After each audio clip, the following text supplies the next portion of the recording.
Hello, it's John Heaton, and today I thought I'd tell you about a new record shop which I've just discovered in Budapest. I've been living here for so long, and it took me a good number of years before I realised there were any second-hand record shops here. I discovered that about 5 or 6 years ago, and to my delight, last Saturday I found another one in the 8th district called Kalos. So I jumped on the tube and went down there last Saturday, and also visited it again yesterday, and just want to show you what I picked up. But before I do that, what's good about discovering a new record shop is what tends to happen with the record shops is you keep going back to them, and they don't tend to get, well, the record shops I go to don't tend to get a tremendous amount of new stock in terms of turnover. I even would say that was possibly becoming the case for the record shops in London, like Reckless Records and Sister Ray. I haven't found any gems there for the last couple of years. And what's nice about when we used to be able to travel pre-lockdown, pre-COVID, practically every place I remember travelling to, whether through work or through holiday, I always tried to check out the local record shops, and invariably, if you go to a completely new location or a new country, you do find something, and it's quite exciting. So I found something in Aberdeen in Scotland, in Houston, Texas, New York City, Istanbul, Florence in Italy, Rome, Brighton, Seville in Spain. I looked for some second-hand record shops in the Bahamas, wasn't very successful, but I did find Compass Point Studios, or what used to be Compass Point Studios there, which was worth a visit considering all the great albums that were recorded there, such as Dire Straits' Communique, Eric Clapton, Another Ticket, and Back in Black, AC/DC, to name but three. So I'm dying to get down to Latin America and check out some Brazilian record shops and Venezuelan record shops, Argentinian, because they've got some pretty obscure green apples down there, and Germany would be nice as well. Never been to a record shop in Germany. But anyway, back to Budapest and Kalos Records. So the first thing I've got to show you is a Canadian version of Sentimental Journey by Ringo, and this is actually my first Canadian apple. I was doing a video on all my various apples the other day, and fit to be tie-dyed, Paul was replying, talking about Canadian apples. And this is my first Canadian apple, and I'll give you a good look at it, because the previous apple video I did, people said I went too fast. So this is, I think you'll agree, considerably greener than the American apple, and a little less dark than the UK apple. And I think that's what distinguishes the Canadian apple. Obviously it did probably vary from album to album or from year to year, but this is I'm not sure if it's a first pressing or not, but it's in pretty good nick. And then I also picked up an Italian, Walls and Bridges, which is in very good nick. I'm not going to open it up completely. I mean, I'll just show you that the flaps are in good shape, and the booklet is in perfect shape. Just quickly show you the booklet. But most importantly, the reason I bought it is for the Italian apple, and this is the first Italian apple in my collection. Made in Italy by EMI Italiana, and here I'll give you a good look at it.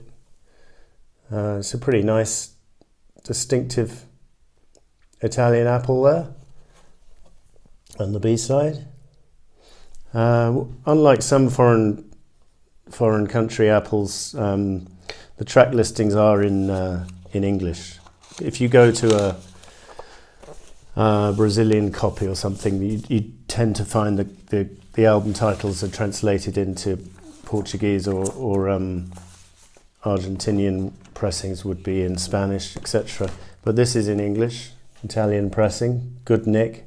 Very happy to find that. This is a Hungarian pressing of Journeyman, and not particularly expensive because it's a Hungarian pressing, but it comes with the lyric sheet.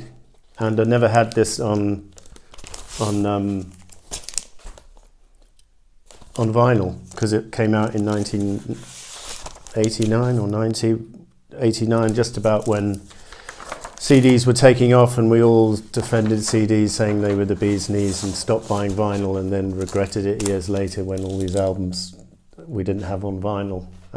This one was not particularly rare because, as I say, vinyl was still pretty big in 89. It wasn't until the early 90s or the mid 90s when they became scarcer. But this next album was a good deal more expensive because it's from 1992, and this is Lou Reed's Magic and Loss, which I'd never had on vinyl, and I was absolutely delighted to find this. Didn't mind paying the extra money. It's in near mint condition. It comes with the lyric sheet, and as I say, in 92 vinyl was in rapid decline. This is in, as you can see, in very good condition.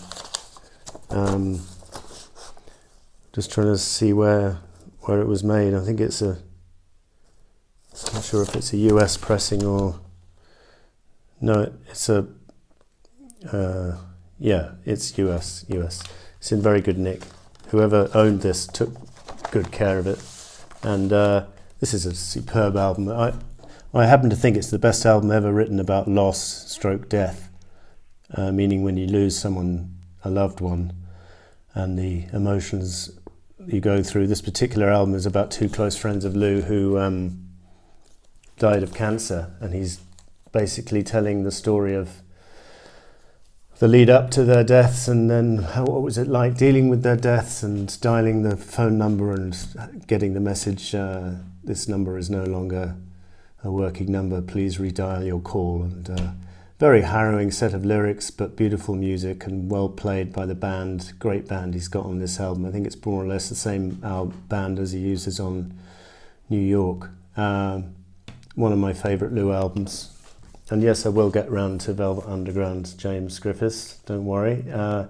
Next one is an interesting one. It's the Tom Robinson Band, TRB, Power in the Darkness from 1978. And this is a German press, and it comes with the single 2468 Motorway, which was missing from the UK version. Tom Robinson is on record as regretting that and Glad to Be Gay were not included on this album because they were the big hit singles and it probably impacted the sales. But this version is in perfect nick. And most German pressings you find second-hand are in very good condition. Look at this record. It's from 1978, and it looks pretty much spanking new. So again, hats off to whoever owned this record in Germany, because they really looked after it. I think the UK album came with a stencil, which is not in this, but I don't think the UK album came with the lyrics, and it certainly didn't come with 2468 Motorway. So this is kind of a unique album, and it wasn't expensive. Next one is a Beatles-related rarity from Peggy Lee, Let's Love, from 1974. And what's interesting about this album is Paul McCartney writes the first track and produces it and is credited with the arrangement as well. And other than that, Peggy Lee covers James Taylor and a few other people's work, but mainly bought it for the McCartney connection. And what's worth saying about this album is, in Del Newman's book, Del Newman, the orchestral arranger who recently passed away, said he did an arrangement for Peggy Lee and he wasn't credited because Paul McCartney didn't want to share the glory. So I can only think he was referring to this track, Let's Love. And when you listen to it, it's got some beautiful horns and strings, kind of in the style of Del Newman. So it's a great shame that he wasn't credited. But anyway, it wasn't overly expensive, and I'm not sure if there was an inner sleeve with the original record, but the actual record here, although it's not got an inner sleeve, just a white, plain white, with the sides cut off.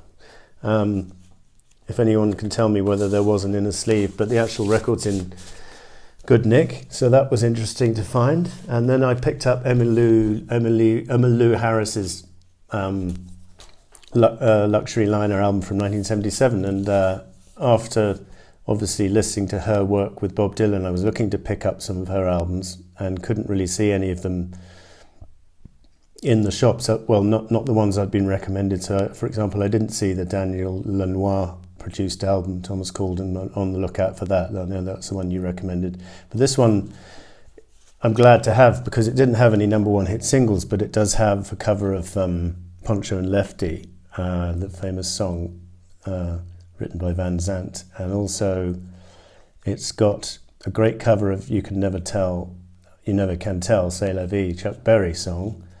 And Tulsa Queen is good. It's very laid-back material. Albert Lee is playing superb guitar on this. This was not expensive, and it's in good nick. Again, it's on the Warner Brothers label, which it reminds me of the Fleetwood Mac Rumours, obviously, they were on the same label.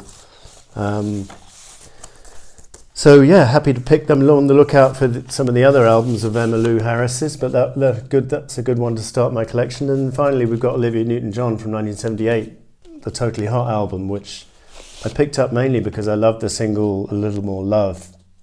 So this album came out after Grease, November 78, and it was her first top 10 album for a while. And it's a bit uneven.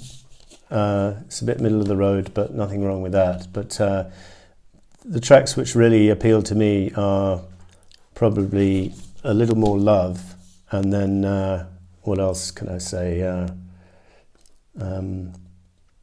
I would say the other real highlight for me is Boats Against the Current, which is written by Eric Carmen. And I was looking up Eric Carmen, used to be in the Raspberries, and then went solo.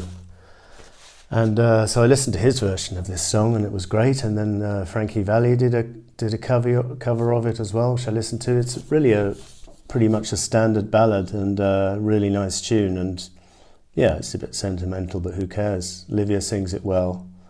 And as I say, Little More Love is just such a great single, and it was a big hit on both sides of the Atlantic. So that was my pickups from Kalos Records in Budapest, 8th District. Hope you enjoyed watching. We'll see you next time.